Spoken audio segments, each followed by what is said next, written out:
Mike, let me throw this theory at you. They kept Kobe because of the Time Warner deal. They wanted to be interesting as they were rebuilding. We don't know if Russell is going to be a star. We don't think Randall will be. Nance, Jordan Clarkson.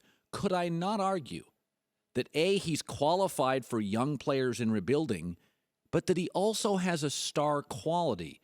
And with Kobe leaving, the Lakers need a star quality, and Calipari could fit that bill. Yeah, I'm on board with that. I mean, he would definitely be a piece where Laker fans are like, okay, that's thinking outside the box. That's not a coaching retread or anything like that.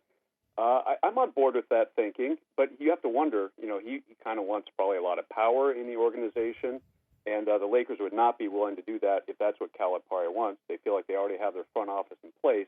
So he would have to be okay with being a coach only, and that's something that he'd have to decide, and the Lakers would have to decide if they're indeed fully invested in him as well. Mike Bresnahan, LA Times Laker reporter. Byron Scott's been fired.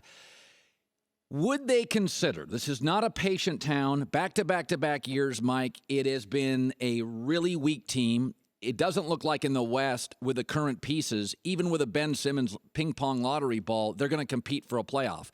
Do you believe the Lakers, if they get let's say they get the number one, they get the number 2 pick in the draft, would they trade it to a team for a free agent? Do you believe that's a viable option?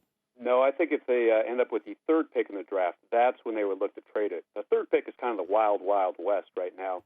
We all know that Simmons or Duke's Brandon Ingram are going to go 1-2 in this draft. And then there's about 5 or 6 guys who could go number 3.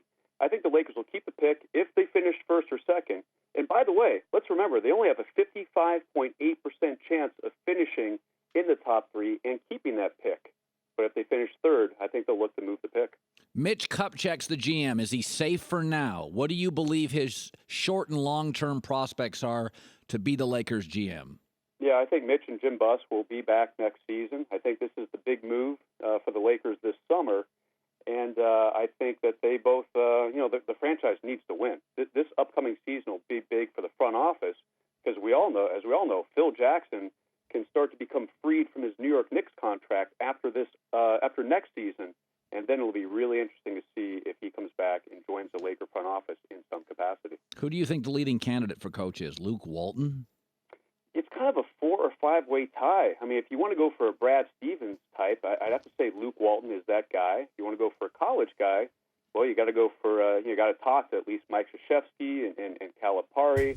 And if you want to go for a guy who's got plenty of coaching experience, then I guess you have to look for like a Jeff Van Gundy, maybe Mark Jackson. Also, you can't forget the Spurs assistant, who was a Lakers coaching consultant just a few years ago, Edere Messina. And I hope I'm not butchering his first name too bad. He used to always get on me for that when he was with the Lakers a few years back. But he'd also be kind of an older Brad Stevens type who has international coaching experience and is also a San Antonio Spurs assistant right now.